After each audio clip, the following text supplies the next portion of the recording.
Welcome to Tomorrow Unveiled. Have you felt that real buzz around space innovation lately? Because the week of July 4th to the 11th, wow, it wasn't just another week. Our dedicated research team flagged it as genuinely pivotal for space tech and aerospace. Absolutely. And here on Tomorrow Unveiled, that's what we do, right? We take all that complex info compiled by the team, we sort of distill it down and give you the key insights. We really aim to be your shortcut to being incredibly well informed about what's next. And what's really striking from the research this time is this big shift happening. Yeah, it's clear. Space isn't just about pure exploration anymore, planting flags and doing science, although that's still vital. It's rapidly moving towards, well, tangible infrastructure, actual development, industrialization even. The question is changing. Fundamentally, it's less what's out there and much more, okay, how do we build things, operate them, keep them secure, and maybe even, profit from assets beyond Earth? That's a huge mental shift in our relationship with space. And that shift seems to be driving so much of what happened just this past week.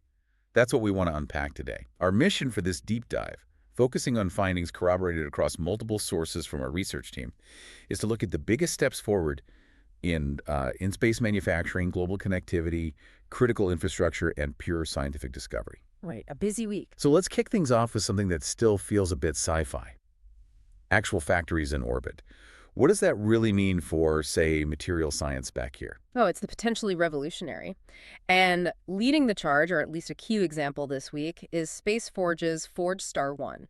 It launched on a SpaceX transporter mission, and it's actually the UK's first licensed in-space manufacturing mission.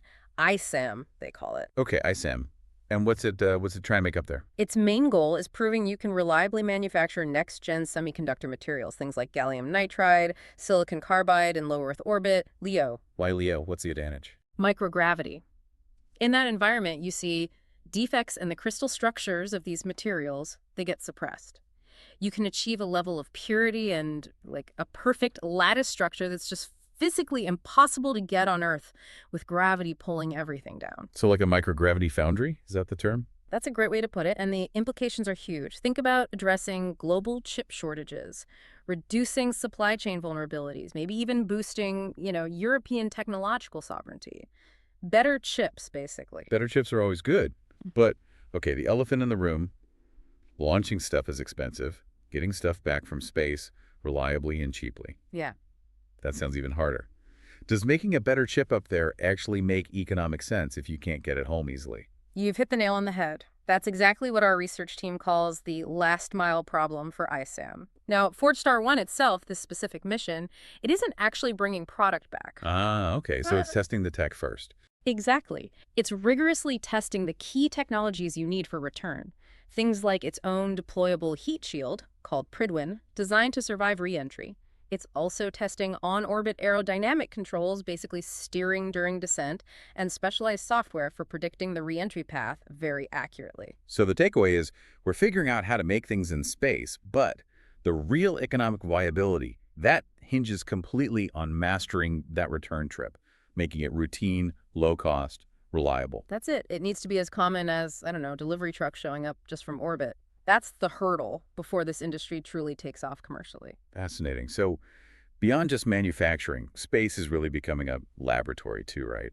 What other kinds of research are happening, say, on the ISS? Yeah, we're seeing a whole new model for accessing orbital labs. Take the Axiom 4 mission, for example. This was a private astronaut mission, just wrapped up a very research-heavy stay on the ISS. Private astronauts doing serious science.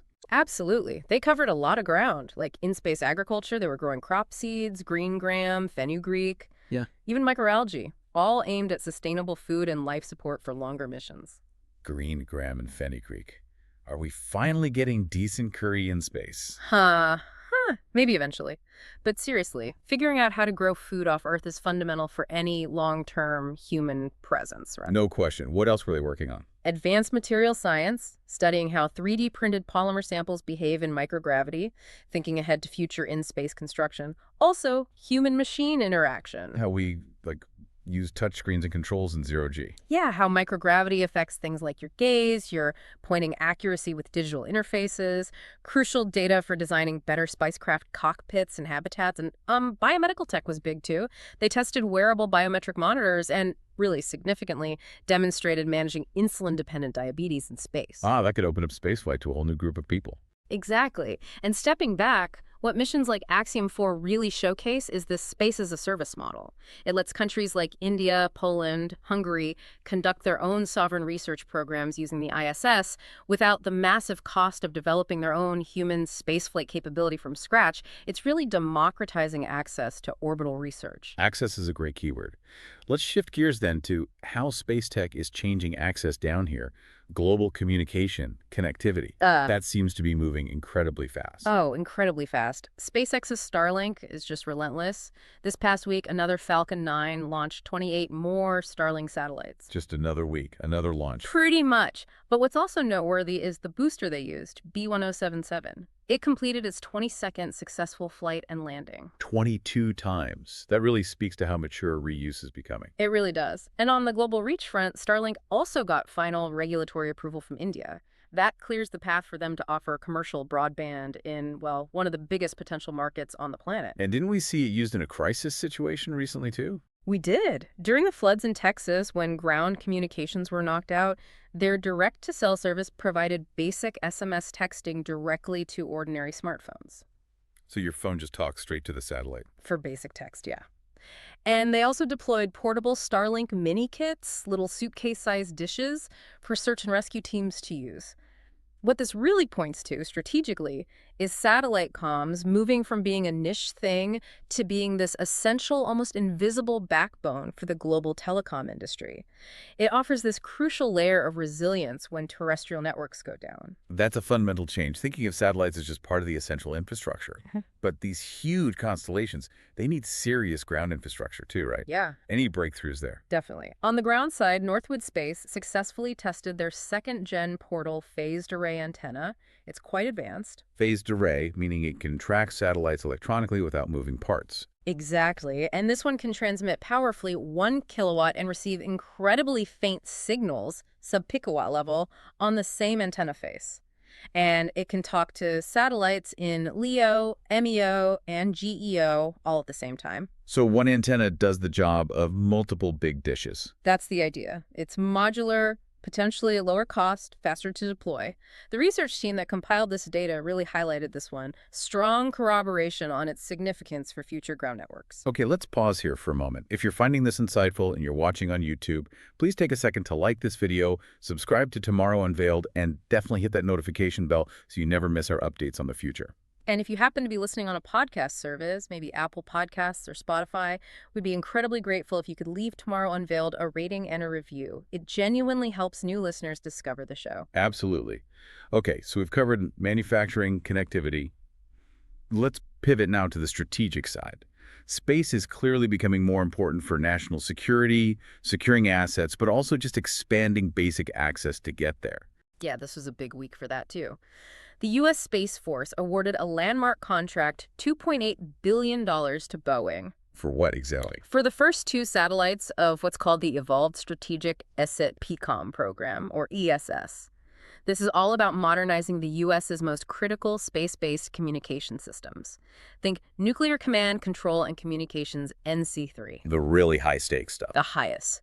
The goal is a constellation that provides survivable, secure, protected, and jam-resistant communications for strategic forces anywhere in the world. And what's interesting is the doctrinal shift it represents. How so? Well, the old model was kind of like building a few huge, expensive fortress satellites. Very capable, but also very big targets. ESS moves towards a more proliferated, diverse, and resilient architecture. Lots more satellites, maybe individually less complex, but the whole system is designed to absorb potential losses and keep functioning even if parts of it are attacked. More distributed, harder to take down completely. Makes sense. So that's securing assets. What about just getting to space? Access is evolving too, right? New rockets, new approaches. Definitely. We already touched on the Falcon 9's 22nd booster flight reuse is key. But Europe's making big strides, too. ESA's Space Rider program just had successful drop tests in Sardinia. Space Rider. That's their reusable spaceplane concept. Sort of, yeah. It's designed for autonomous re-entry and landing. These tests showed it could land precisely, using a parafoil, within about 150 meters. That validates their landing algorithm. Precision landing is crucial for reuse. Absolutely. And ESA is also funding private companies through the European Launcher Challenge. They've shortlisted 5 teams to develop new European orbital launchers, focusing on carbon composite structures, reusability, aiming for lower costs and more sustainable options. So more competition, more options. Exactly. Plus, you have Rocket Lab's Neutron rocket making progress that's aiming for the medium lift market, about 13 tons to Lely. And interestingly, even small spaceports are popping up in places like Sweden and Norway, competing to launch the first satellites from mainland Europe, reducing reliance on U.S. launch sites. Okay, so commercial, strategic. Let's switch back to pure science. What amazing discoveries are happening beyond Earth that help us understand the universe and maybe even ourselves? Well, a major milestone this week for NASA's Roman Space Telescope. They successfully installed its solar array sun shield. That sounds important. Keeps it powered and cool. Precisely. Critical for its sensitive infrared detectors. And Roman, wow, they're calling it a cosmic cartographer. Its main camera, the wide field instrument, is 300 megapixels and has a field of view at least 100 times larger than Hubble's. 100 times Hubble's view. What will it do with that? Its mission is vast. Map billions of galaxies, conduct a statistical census of exoplanets, planets outside our solar system. It's designed to tackle the big mysteries like dark matter and dark energy by looking at the universe's large-scale structure. And it'll use gravitational microlensing to potentially detect thousands of new exoplanets. Billions of galaxies mapped. That's Yeah. just mind-boggling. It really is. And it also has a technology demonstrator, the coronagraph instrument, specifically for trying to directly image and analyze the atmospheres of exoplanets, pushing the envelope for future missions. Roman isn't just about taking pretty pictures. Its power is in that huge field of view, allowing it to statistically map the hidden universe, the dark stuff, on a scale we've never seen before. That's where the breakthroughs might come.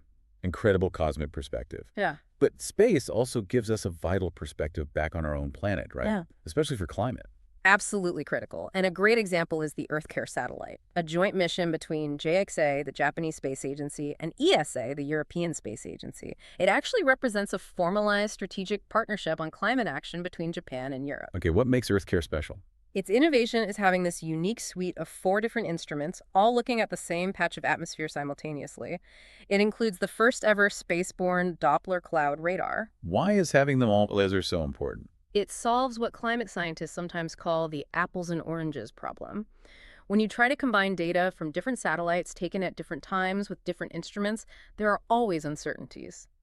EarthCare, because its instruments are co-located and synergistic, gives this unified, self-consistent 3D view of how clouds, aerosols like dust or pollution, and radiation all interact. So it cuts down the guesswork in the climate models. Drastically. It promises to significantly reduce the uncertainties in our climate models, which is huge for understanding and predicting future climate change. It's really next-level Earth observation. Wow, a powerful tool for understanding our home. Any other quick deep space highlights from the week? Yeah, briefly, the New Horizons spacecraft, the one that flew past Pluto, successfully tested a new method for deep space navigation using stellar parallax, just measuring the apparent shift of nearby stars. And our research team also noted some exciting proposed missions, like one to the distant object Sedna that might use advanced nuclear propulsion and solar sails to get there incredibly fast. Always pushing the boundaries. But, despite all this amazing progress we've talked about, it's not all smooth sailing. There are definitely still big hurdles and complexities, aren't there? Oh, absolutely. We already talked about the last mile problem for in-space manufacturing, getting stuff back affordably. That remains probably the biggest technical and economic challenge for ISAM. Its entire business case depends on solving that. Right. What else? Well, the regulatory and geopolitical landscape is always shifting. Russia, for instance, just brought in a new law. It requires Russian companies and citizens to notify Roscosmos, their space agency, about any non-governmental launches. But it exempts military launches. Explicitly exempts military space activity, so it tightens state control over commercial space, makes things less transparent, and could potentially hinder joint ventures or just generally increase mistrust internationally. So beyond the engineering, you have politics and bureaucracy. Exactly. And then there are plain old terrestrial challenges, environmental reviews, permitting, Look at the temporary halt on building Starship landing facilities on Johnston Atoll because of concerns about a bird sanctuary. These things can cause real delays to big projects. And funding always plays a role too, I assume. Always. Like recent U.S. spending legislation locked in major funding for NASA programs like the ISS and the Artemis Moon program.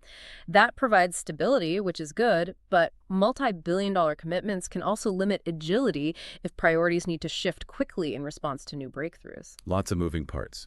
So bringing it all together, what's the big picture from this week's developments? I think it paints a really clear picture. We're seeing an orbital economy starting to emerge, alongside space becoming a very open arena for strategic competition between nations. And of course, scientific exploration continues to expand outwards. The foundations are actively being laid for a future that is truly beyond Earth. And looking just a bit ahead, what changes might we expect to see soon? More AI in space. Definitely expect more AI-driven autonomy in spacecraft operations. Continued expansion of LEO constellations, not just for internet, but for the Internet of Things too. And I think we'll see more routine on-orbit processing. Maybe not full manufacturing yet, but processing of advanced materials. And of course, keep watching for those big next-gen rockets, Starship, Neutron, New Glenn, to start flying more regularly. Sounds exciting. Any final thought to leave our listeners with?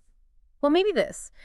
The way civilian, commercial, and military space efforts are becoming so intertwined means that national security concerns are likely going to drive space agendas just as much, if not more, than pure science in the coming years. Many of these technologies we talked about today, they're not decades away. They're poised to enter service within the next few years, and they will fundamentally reshape how we operate in Earth orbit and eventually in deep space. A lot to think about there. And we genuinely love hearing your thoughts. Whether you're on YouTube or listening on your favorite podcast app, please drop a comment and let us know what you think about the future of space manufacturing, exploration, security, and how you see it impacting all of our lives. And one last reminder, if you found this valuable, please do like the video, subscribe to Tomorrow Unveiled on YouTube, and hit those notifications. Or, if you're listening elsewhere, a rating or review for Tomorrow Unveiled on platforms like Apple Podcasts or Spotify really helps us out. It really does. Thank you so much for joining us on Tomorrow Unveiled. We strive to make these complex topics accessible and help you stay ahead of the curve. Until next time, keep looking up.